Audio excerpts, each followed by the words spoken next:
That one. As I bit into the nectarine, it had a crisp juiciness about it that was very pleasurable, until I realized it wasn't a nectarine at all, but a human head. Wait, that's a lot. Is it good?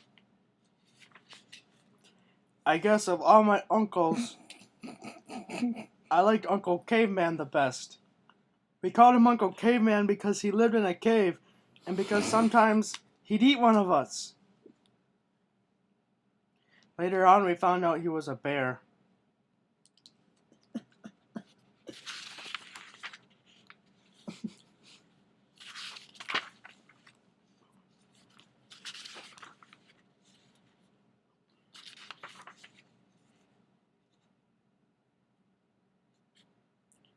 He was a cowboy, mister, and he loved the land.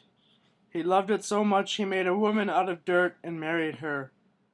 But when he kissed her, she disintegrated. Later at the funeral, when the preacher said, "Dust to dust," some people laughed, and the cowboy shot them. At his hanging, he told the others, "I'll be waiting for you in heaven," with a gun.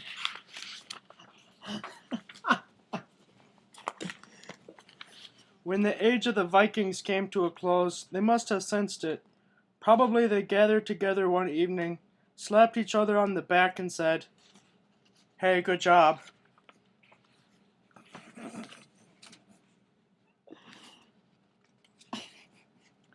I can still recall old Mr. Barnslow getting out every morning and nailing a fresh load of tadpoles to that old board of his. Then he'd spin it round and round like a wheel of fortune, and no matter where it stopped, he'd yell out, "Tadpoles! Tadpoles is the winner!" We all thought he was crazy, but then we had some growing up to do.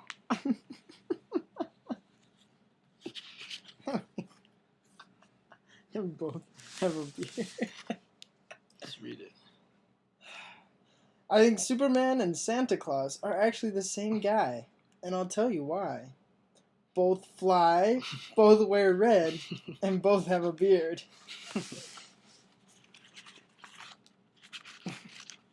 If I ever opened a chain to convey with our store, on the other hand, we would not prohibit tramps from browsing or testing the trampolines unless a tramp's gyrations seem to be getting out of control.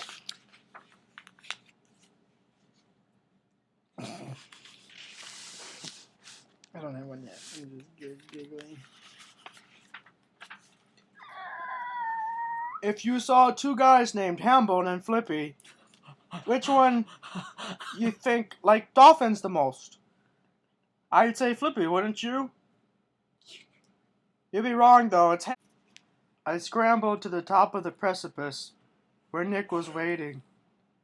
"That was fun," I said. "You bet it was," said Nick. "Let's climb higher."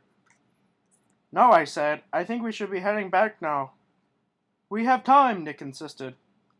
I said we didn't, and Nick said we did. We argued back and forth like that for about 20 minutes, then finally decided to head back. I didn't say it was an interesting story.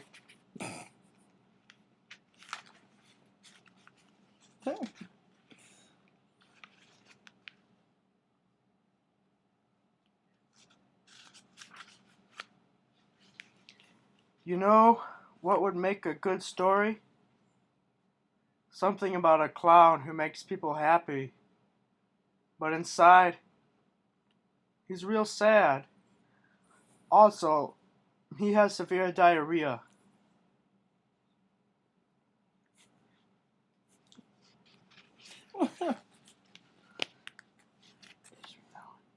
This one?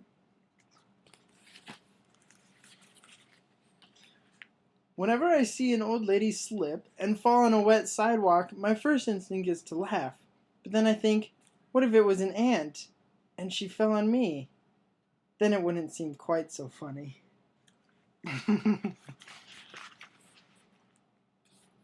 There's one about ants in here. I wish I could shrink down to the size of an ant, and maybe there would be thousands of other people shrunken down to ant size, and we would get together and dig tunnels down into the ground and live there. But don't ever call us ants, because we hate that. We used to laugh at Grandpa when he'd head off to go fishing, but he wouldn't be laughing that evening when he'd come back with some whore he picked up in town.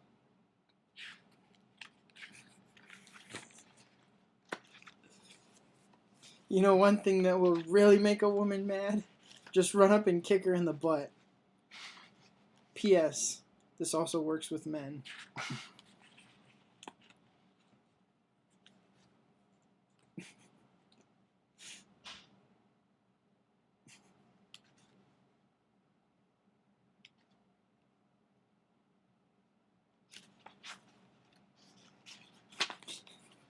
It seemed to me that somehow the blue jay was trying to communicate with me. I would see him fly into the house across the way, pick up the telephone, and dial. My phone would ring, and it would be him, but it was just squawking and cheeping. What? What? I would yell back, but he never did speak English. This one's a really long one.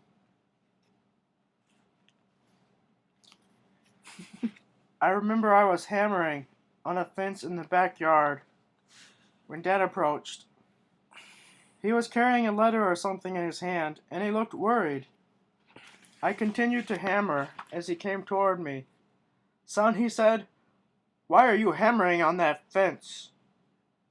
It already has plenty of nails in it." "Oh, I'm not using nails," I replied. "I'm just hammering." With that, I returned to my hammering. Dad asked me to stop hammering, as he had some news. I did stop hammering, but first I got a couple more hammers in, and this seemed to make Dad mad. I said, "Stop hammering," he yelled. I think he felt bad for yelling at me, especially since it looked like he had bad news.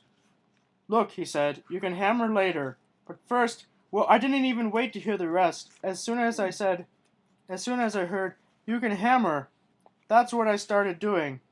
Hammering away, happy as an old hammer dog. Dad tried to physically stop me from hammering by inserting a small log of some sort between my hammer and the fence. But I just kept on hammering, because that's the way I am when I get that hammer going. And then he just grabbed my arm and made me stop. "I'm afraid I have some news for you," he said. I swear what I did next was not hammering. I was just letting the hammer swing lazily at arm's length, and maybe it tapped the fence once or twice, but that's all. That apparently didn't make any difference whatsoever to Dad, because he just grabbed my hammer out of my hand and flung it across the field. And when I saw my hammer flying helplessly through the air like that, I just couldn't take it. I burst out crying, I admit it, and I ran to the house as fast as my legs could take me. "Son, come back," yelled Dad. "What about your hammer?" But I could not have cared less about hammering at that point. I ran into the house and flung myself onto my bed, pounding the bed with my fists. I pounded and pounded until finally behind me I heard a voice. "As long as you're pounding, why not use this?" I turned and it was Dad, holding a brand new solid gold hammer. I quickly wiped the tears from my eyes and ran to Dad's outstretched arms. But suddenly, he jumped out of the way, and I went sailing through the second-story window behind him. Whenever I hear about a kid getting in trouble with drugs, I like to tell him this story.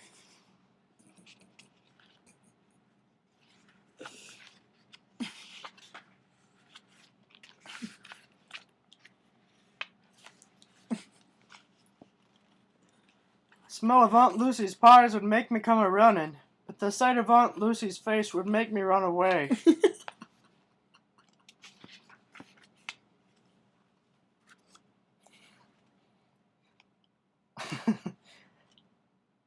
I think the most beautiful sunset